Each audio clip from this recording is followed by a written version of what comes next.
ముఖ్యంగా అగ్నికుల క్షత్రియులకి కానీ మత్స్య సంపద మీద ఆధారపడే అందరికీ కూడా శుభాకాంక్షలు తెలియజేసుకుంటాను. ముందుగా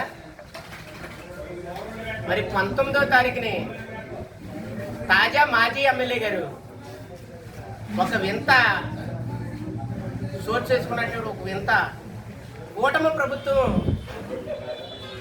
9 నెలలకి 5 నెలల 14 రోజులు ఇచ్చిందని చెప్పేసి వ్యాఖ్యానించారు.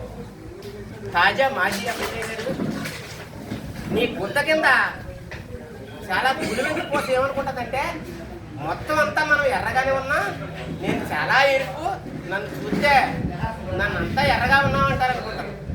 అలాగ తాజీ మాజీ ఎమ్మెల్యే గారు పొన్నాడు సతీష్ గారు మరి ఎంతవరకు తెలుసో ఎంతవరకు తెలియదో తెలియదు కానీ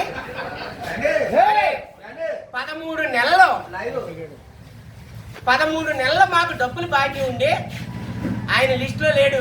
ఎంపీ హర్ష్ కుమార్, దొమ్మేటి వెంకటేశ్వర్లు మాకు జిఎస్పిసి స్టార్టింగ్ వచ్చినప్పుడు కొన్ని కారణాల వల్ల మాకు అప్పుడు ప్రభుత్వం కాంగ్రెస్ వచ్చిన కొన్ని డబ్బులు మాకు ఇచ్చిన తర్వాత కాంగ్రెస్ వచ్చిన వెంటనే కూడా ఒక టర్మ్ డబ్బులు ఇచ్చి ఈయన 2 సంవత్సరాల తర్వాత కూడా వర్క్ చేసి ఇక్కడ మాకు 13 నెలల అగ్రిమెంట్ ఉంది.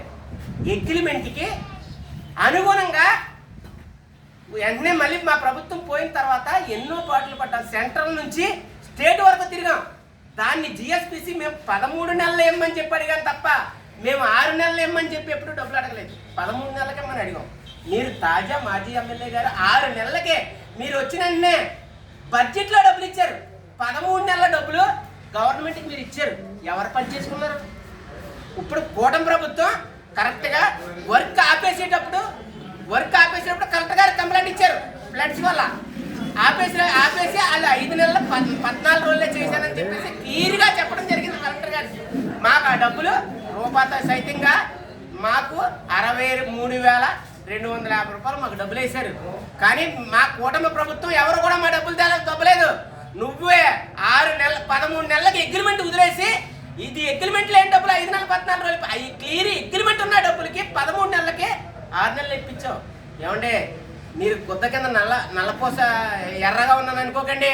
మీరు చేసినవన్నీ ఈ మండలంలో కులాన్ని అంటిపెట్టుకుని మోసం వేసేసావు తప్ప కులానికి నువ్వు కరెక్ట్గా ఏ వృత్తి ఏది కూడా చేయలేదని చెప్పేసి ఈ మీడియా ద్వారా తెలియదు. కులాన్ని మాత్రం 100% మోసం చేసావు. ఈ మాకు వచ్చిన హౌసింగ్లో కానీ ఇవన్నీ కూడా కప్పెట్టకుండా ఎవడో యానవ రాముద్రాన్ని అంటెట్టుకుని నీ ఇష్టం వచ్చినట్టు దోచుకున్నావు తప్ప మాకు 1 రూపాయి కూడా కరెక్ట్గా మాకు అగ్నికుల క్షత్రియులు ఉన్నవాడికి ఎవరికి మాకు చేయలేదని చెప్పేసి ఈ మీడియా ద్వారా తెలియజేసుకున్నా.